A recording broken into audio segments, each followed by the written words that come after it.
Yours truly, Brevin Thompson, is back, and here to continue my series of Spider-Man reviews leading up to Spider-Man No Way Home in December, which I am really looking forward to, and of course, collaborating again with my good friend Cameron Simpson.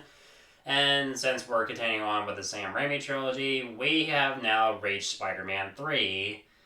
And I remember seeing this back in 2007 being oh so hyped because of the success of Spider-Man 2, because Spider-Man 2 was like, I was just blown away by it, like everybody else back then.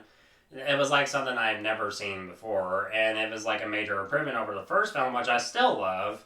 And when it came to my hype for Spider-Man 3, I was just like, this was gonna like take me to the heavens and back. This was gonna be the best superhero film ever made. And I was definitely in denial when I saw it. I was like, it's like a B. Yeah, it's kind of like a B movie. Because there was just like, you can tell like Sony had their hands on this movie. I mean, not only did they have their hands on it, they had their grip on it. And they did not want to let go because, I mean, it doesn't really feel like Sam Raimi's vision, per se, because in a way, it sort of is not his vision, because so many different things going on in the film. Everything that's just so clustered and just combined into like one package, and it's like, in fact, one of the few screenwriters wanted to turn this into two parts because there's so much going on, so many characters and subplots all crammed into a film that's like over 2 hours. It's just like, just, I would have been fine if it was like a film that was like split into two parts. Yes. First of all, I would like to say thank you for having me back, Brevin. I'm really glad to be here. Oh yeah, of course. And I'll do my best to help out. Now, when I first off, I'd like to say that regarding this film, I do agree it is quite the mixed baggage, and I totally understand sometimes why people, like gave it the criticism that it got back in those days. However, at the same time, I do believe, especially since I remember when I was a kid going into the theater and basically like seeing for myself just really what this was like, I was mixed about it. But at the same time, I saw a lot of things in the film that I think really kind of explained the plot behind the whole thing. It's it is mixed, but the thing is, sometimes it also can be good depending on which angle you take. A lot of times, they pretty much have a lot of different ways to look at it, but usually when I look at it, I like it. It's really a nice film. I think that even though we find out that Venom was apparently not supposed to be there in the first place. Yeah, because Sam Raimi wanted to include the Vulture originally, and was even in talks of Ben Kingsley to play him, which honestly would have been an interesting casting choice. But talks ended when the producers convinced Sam Raimi to include Venom instead, which I can think we can all agree was a colossal mistake, because Venom doesn't really appear until like almost 2 hours into the film, and it's just like everything that has just been building up to that, and it loosely adapts one of my favorite storylines from the comic, the Alien Costume Saga, which I have read, and I have like a lot of love for that storyline, and in some ways it's kind of like a half and half on how the story is played out in the film, but mostly because, I mean, you have three villains in the film. You have the new Goblin, who is like the new version of the Green Goblin, sort of.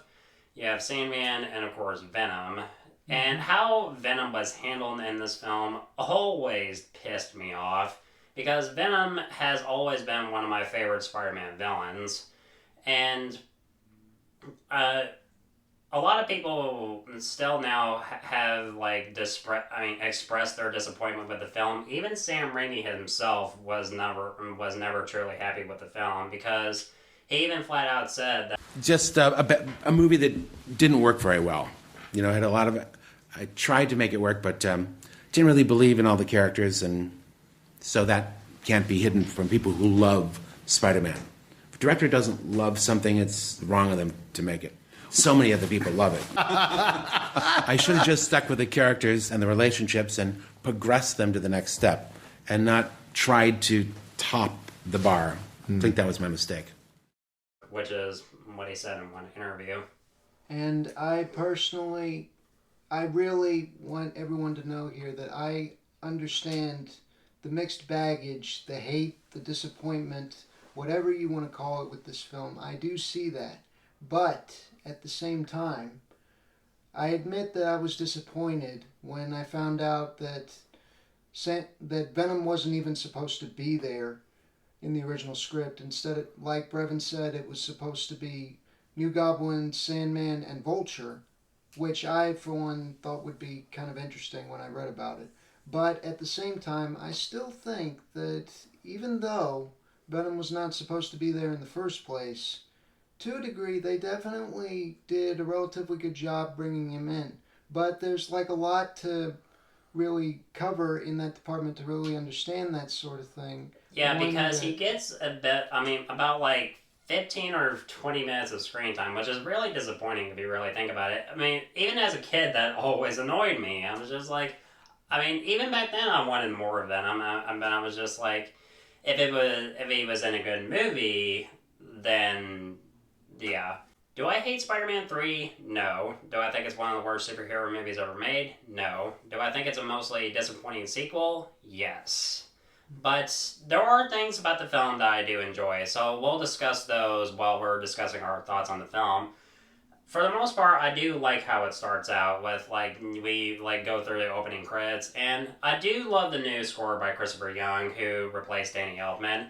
And you pointed out that you like how he tries to honor Danny Elfman's themes in the film. Yes. I honestly do not know for certain if that was really what he was trying to do, or if they were just trying to make it as close to the original as possible. But at the same time, I really believe that Christopher Young had a lot of respect for Danny Elfman's theme in the other Spider-Man movies and wanted to try to honor him in that front. And he, I think, really did a nice job in creating sort of like an impression of that theme in his own work, in addition to like his own take on the whole thing. Yeah, and I love the new themes that he composes. In particular, one in particular that's one of my favorites that he did was his theme for the Black Suit Spider-Man. Yeah, and there's a lot of representation regarding the symbiote and Spider-Man throughout the course of the film. Because mostly before he was attached to compose the score for Spider-Man 3, Christopher Young was mostly known for his score for Hellraiser, so he definitely knew his work on certain horror films. And when it came to composing the scores for certain villains, and particularly Venom, he was told by Sam Raimi that he was the devil personified, because his theme in a way ends up becoming more demonic sounding. And when we get to Venom, in a way he ends up becoming a bit more intimidating and sometimes terrifying, especially, when I saw this as a kid, I remember, there was a few moments that made me jump a bit. Yeah, I definitely had some similar experiences. And when it comes to Christopher Young, a lot of his musical scores are really epic, very interesting, but also kind of like this genuine horror music that you just get in like some dark movies from here to there. It really depends, but it really just seems like it belongs in that element. And I just, honestly, it's a little back and forth for me, but for the most part, I enjoy it. Yeah. And I like how it starts off with, a lot of things going right for Peter in his life. Both with his civilian life as Peter Parker, even as Spider-Man, since the people in New York are now starting to appreciate and love him because of all that he's done for the city, which is kind of relieving, honestly. Mm-hmm. I definitely agree with that. Even the first scene itself before the narration, it's like it picks up directly right where we left off before with Spider-Man swinging off to the next crime from the second movie, and then it turns out to be this like movie on a TV screen, I think in Times Square, that says "Welcome to New York, home of Spider-Man." It's like it's epic. I mean, it's like basically after all these years, and he's been Spider-Man, I think, for about 2 to 3 years at this point, since the last film turned out to take place about 2 years after the first one. But anyway, after all these years, it's like he finally is getting the appreciation he deserves from New York. They just love him. Yeah, they do. And since things are going so right for Peter, he now plans to propose to MJ, who just made her debut on Broadway. And things throughout most of the film don't turn out well for MJ, which we'll get to later in the video. And throughout, while all this is happening, Harry Osborn has taken a new version of the performance enhancer and is now wanting to seek revenge against Peter for the death of his father while using his new Green Goblin technology. And speaking of the new Green Goblin tech, I do want to touch up on this just a bit on like how the design for the new Goblin, as they called it, which is kind of a name that's always been a bit disappointing, because I mean, how Spider-Man 2 ended with like this like big tease of him becoming the new version of the Green Goblin, and how, I mean, its execution here in this film, I mean, what I wanted, I mean, when we like get this one shot of like the camera like going through all the Goblin equipment, I mean, we see Norman's traditional Green Goblin helmet, we see a gold helmet, which is supposed to be like a representation of the Hobgoblin, possibly, and of course Harry's helmet. And it would have been more fitting for me personally if he was riding around on like the gold armor and be the Hobgoblin, and not, I mean, and probably save like his traditional suit for the third act when he helps Peter fight Sandman and Venom. And of course, I mean, we get that one fight scene with Peter, I mean, like flying around in the city, and this results in like Peter like tripping Harry off of his glider, and he suffers a head injury, which causes him to have amnesia. Not only does this cause Harry to lose his memory about like pretty much almost everything that happened in the first two films, especially losing his memory of Peter as Spider-Man, but this also kind of like causes him and Peter to become best friends again. A fact I really enjoyed, and I don't mean to interrupt, but if I may, I just want to say I totally understand what Brevin is saying regarding Harry's suit and just the events that happened. I know that it's confusing, it's a little weird, and maybe a bit rushed. But I would also like to say that when it comes to Harry's suit, I totally get why in some cases it could definitely be a letdown. But there is one thing to consider, actually a few things. One is that, for starters, you see, Harry, I don't think ever really was the Hobgoblin in any of the comics. Actually, that was someone else entirely. I believe his name was Jason Phillips, who became... and in the comics, that was Roderick Kingsley. My point exactly. It's never really been Harry in any type of comic in any regard. So him using the gold suit essentially would kind of just... It just wouldn't be right.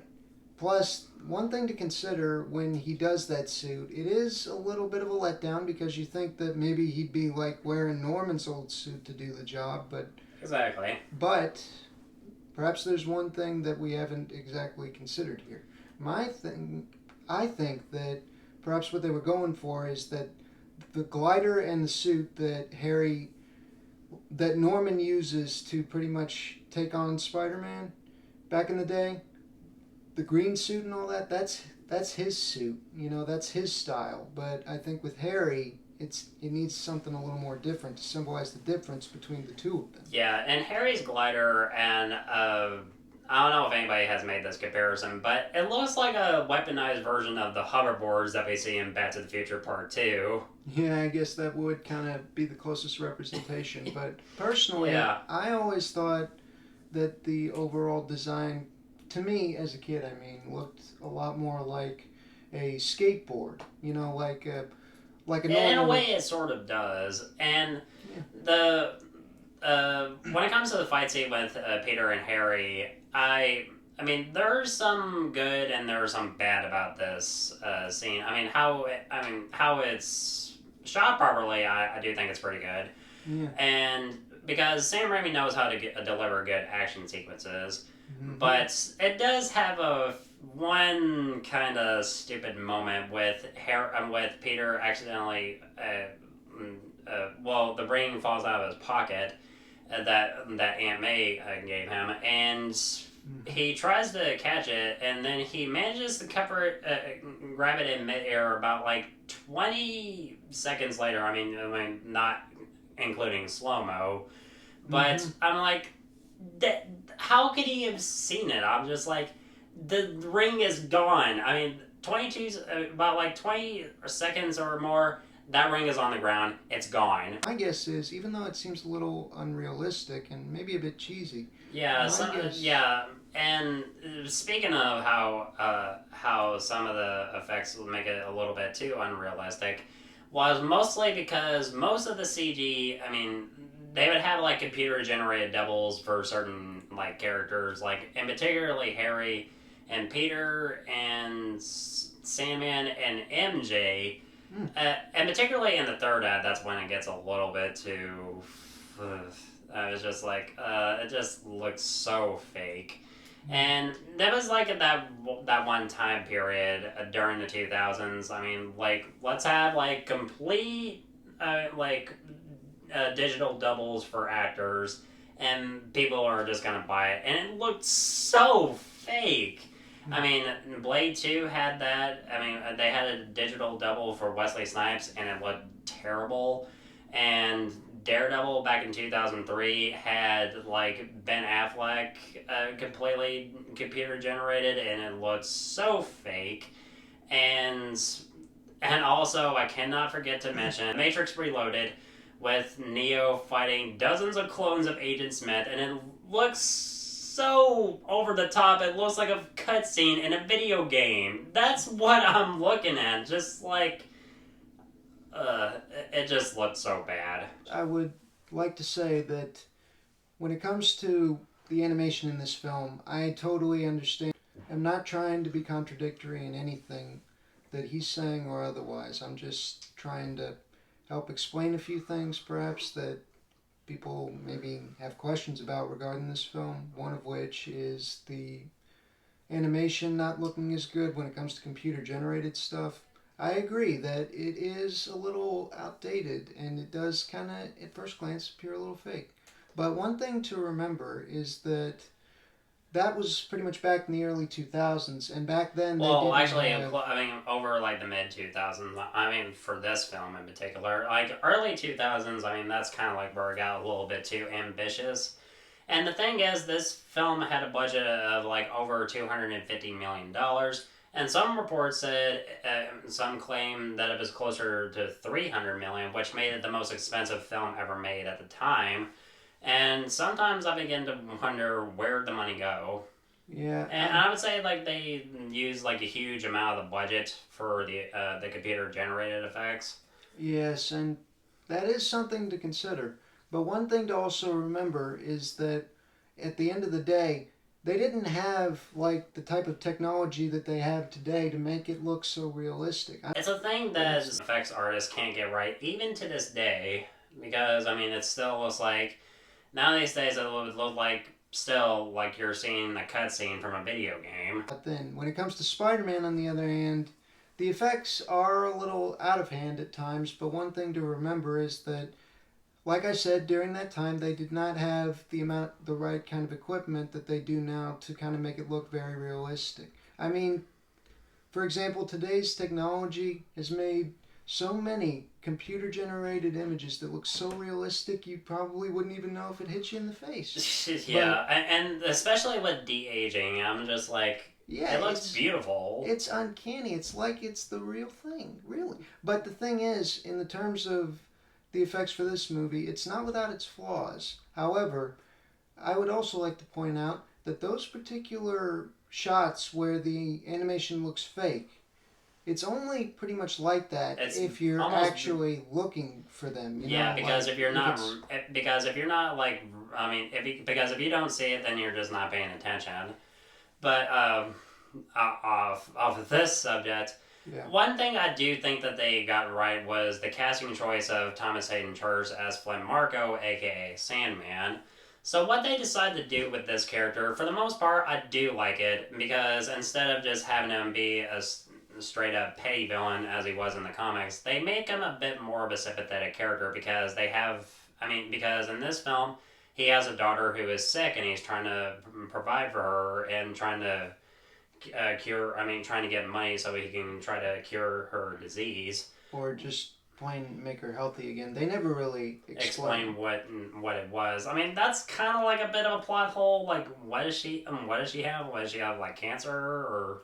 Well, to be honest, I think the point is that it really just didn't matter. The point was she was sick. She's dying, and he needed money to help her. And to me, I really enjoyed the fact that this version of Sandman's not your typical villain. He's just trying to provide for the one person that he actually cares about, possibly besides his wife. But the point is, I think it's really a nice touch to actually make him more of a father figure than an actual criminal. Yeah. It's a good cause. No. When it comes to, like, his transformation into Sandman, how it comes about in a way is kind of, how it's executed is a bit poorly executed. Because, I mean, when he falls into that particle accelerator, the scientists who are operating the thing, it was like, oh, it's probably a bird, it will probably fly away. I'm just like, really? You couldn't even bother to check what was outside? They're just like, oh, but you're just assuming that it's a bird, just push the button. Alright, so the thing just spins around and just blasts Flint into nothingness, and the effect still looks pretty good. But however, his transformation is a beautiful sequence, and I really loved it. It's one of my favorite scenes in the film. It's visual storytelling with no dialogue, and if this was a short film and this was an animated film, give that film a fucking Oscar for Best Animated Short, because that deserves it. I definitely agree. The accelerator starts to spin a lot. He gets hit, and then a piece of that thing goes into his hand, starts changing his DNA on a molecular level. Looks like crystallized sand. Slowly drifts away.